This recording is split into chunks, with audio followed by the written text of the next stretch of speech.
இந்த படத்தை பார்த்ததுமே தெரியும்.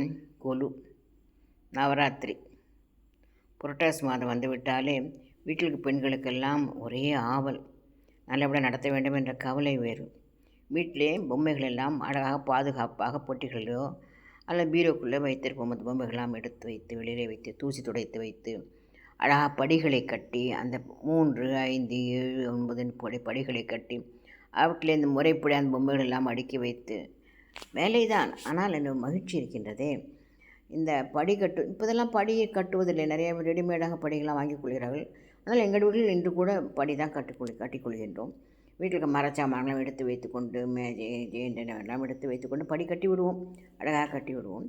ரொம்ப முக்கியமாக என்னவென்றால், இந்த ஒவ்வொரு பொம்மை வைக்கும்போது அம்மாவோ பாட்டியோ அந்த பொம்மை எப்போ வாங்கினது என்ன அதை பற்றின கதையெல்லாம் சொல்லிக்கொண்டே வைப்பார்கள். ஆகையினாலே இந்த ஒவ்வொரு பொம்மைக்கு பின்னாலே ஒரு சென்டிமெண்ட் இருக்கும். இந்த எங்கள் பாட்டிக்கு வந்தால் வீட்டிலேருந்து எடுத்துகிட்டு வந்ததான், எங்கள் பெரிய பாட்டி எங்கள் அம்மாவுக்கு கொடுத்ததான், எங்கள் அம்மாவுக்கு பிறந்த வீட்டிலேருந்து கொடுத்ததான், இப்படி ஒவ்வொரு பொம்மைக்கும் ஒரு கதை இருக்கும் வீட்டில். இதெல்லாம் நம்ம சுவாரஸ்யமாக சொல்லுவாங்க. நமக்கும் அது கேட்ப சுவாரஸ்யம், திரும்ப திரும்ப சொன்னாலும் கூட பரவாயில்லை, நமக்கு அது சுவாரஸ்யமாக இருக்கும். இந்த பொம்மை எங்கே என்ன விலைக்கு வாங்கினோம் என்றெல்லாம் சொல்லுவார்கள். இது வைத்து அடுக்கு வைப்பதில் ஆண்களையும் கொஞ்சம் அதில் சேர்ப்போம், இதில் எடுத்து கொடுக்கறதுலாம் சேர்ப்போம். சில வீட்டில் ஆண்கள் செய்ய மாட்டார்கள், சில வீட்டில் ஆண்கள் ஆர்வத்தோடு ஒத்துழைப்பார்கள். இந்த கொலு நாட்களே மாலைகளை விடாக போய் பொம்மைகள்லாம் வேடிக்கை பார்த்துட்டு அதுக்கப்புறம் பாடிட்டு, ஏன்னா நாங்கள் பாடுற குழந்தைகள்லாம் வரவேற்பு இல்லையா, போய் உட்காந்து பாடிட்டு வெத்தலை பாக்கெல்லாம் வாங்கிட்டு சுண்டெல்லாம் வாங்கிட்டு, ஏன்னா கொலு ரொம்ப முக்கிய அம்சம் சுண்டெல்லாம் வாங்கிட்டு வரணும். ஆம்பளை பசங்களாம் வந்து சுண்டெல்லாம் வாங்கிட்டு ஓடி போயிடுவாங்க, நாங்கள்லாம் உட்காந்து பாடிட்டு வரணும். அப்புறம் சாயங்காலம் வேண்டிய விதமாக வேஷங்கள்லாம் போட்டுட்டு போனோம்.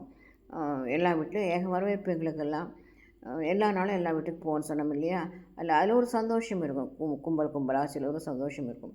ஆனால் இப்பொழுதெல்லாம் இன்னும் கிராமப்புறங்களிலே இந்த கொலு வைக்கின்ற பழக்கம் ரொம்ப குறைஞ்சி போச்சு. பெண்களை போற்றுகின்ற விழா, பெண் தெய்வங்களை போற்றுகின்ற விழா, பெண் குழந்தைகளுக்கான விழா எல்லாம் தெரியும். இருந்தாலும் கூட சாஸ்திரத்துக்கு என்று சொல்லி ஒரு மேஜையில் எத்தனை பொம்மை எடுத்து வைத்துக் கொள்கிறார்கள், அவ்வளோதான். பூஜைகளும் நடக்கின்றன. முதல் 3 நாட்கள் துர்கை, அடுத்த 3 நாட்கள் லக்ஷ்மி, அடுத்த 3 நாட்கள் சரஸ்வதி என்று பெண் தெய்வங்களாக வழிபடுகின்றோம். சரஸ்வதி பூஜை என்று நம்முடைய கலைகளையும் படிப்பையும் போற்றுகின்றோம். மறுநாள் ஆயுத பூஜை என்று, விஜயதசமி என்று ஆயுதங்களை எல்லாம் வைத்துக்கொண்டு தொழில் தொடர்பான ஆயுதங்களாக வைத்து பூஜை செய்கிறார்கள். வீட்டில் இருக்கின்ற எல்லாவற்றுக்கும் நாம் சந்திர குங்குமம் இட்டு சாம்பிராணி போட்டு எல்லாம் செய்கின்றோம். ஒரு பெரிய சடங்காகவும் திருவிழாவாகவும் ரொம்ப அழகாக செய்கின்றோம் இந்த விழாவை. இந்த கோயிலும் கூட என்னமோ தெரியவில்லை, கிராமப்புறங்கள் முன்பு போல் இந்த விழா குதூகலமாக கொண்டாடப்படவில்லை. கோயில்கள் அழகாக செய்கிறார்கள், கொலு வைக்கிறார்கள், நல்லா நடத்துகிறார்கள். ஆனால் நகர்ப்புறங்களிலே இது மகிழ்ச்சியாக இருக்கின்றன. என்னவென்றால் எல்லா வீட்டிலும் நிறைய கொலு வைக்கிறார்கள். கொலு வைக்காத பழக்கமில்லாத வீடுகளில் கூட கொலு வைக்க ஆசைப்பட்டு வைக்கிறார்கள், மகிழ்ச்சியாக இருக்கின்றது. நம்முடைய பாரம்பரியமான சிறு விழாக்களை கைவிடக்கூடாது. வீட்டிலே பழக்கம் இல்லாவிட்டால் என்றால் நாம் தொடங்குவோமே என்று செய்யலாம். அப்படித்தான் நிறைய செய்கிறார்கள்.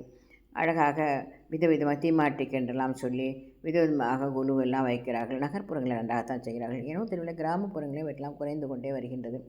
நாம் நிச்சயமாக தெரிந்து கொள்ள வேண்டும்.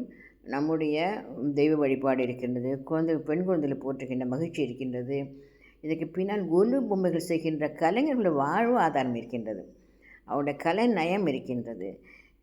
இப்படியெல்லாம் சேர்ந்தது தான் ஒரு விழா. நம்முடைய பாரம்பரியத்தை எப்படி என்றால், எந்த ஒரு நிகழ்வாக இருந்தாலும் பின்னாலே அதை வாழ்வாதாரமாக கொண்டவர்களுடைய அவர்களுடைய கலை இருக்கும், பின்னாலே அவர்கள் உழைப்பதில் இருக்கும்.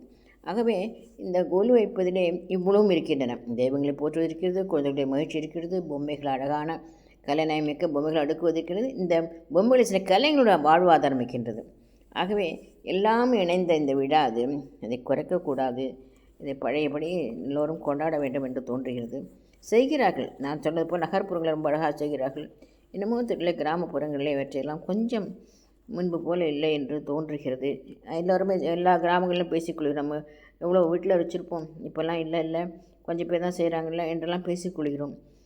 திரும்பவும் அந்த நாளும் வந்துடாது என்று மீண்டும் வீட்டெலாம் கொண்டு வர வேண்டும் என்று தோன்றுகிறது. இந்த ஆண்டு கூட நான் முடியவில்லை, இருந்தாலும் கூட எல்லா பொம்மையும் எடுத்து வச்சு அடுக்கி வச்சுட்டேன். ரொம்ப கேட்டால் கூட ஒரு 7 படி வச்சு பண்ணிட்டேன். என்னென்றால் அதை செய்துவிட்டு சரஸ்வதி பூஜை செய்துவிட்டு மனசில் ஒரு நிறைவு. மீண்டும் வீட்டை நான் கொண்டு வருவோமே, நம்முடைய பாரம்பரியம் தானே இது.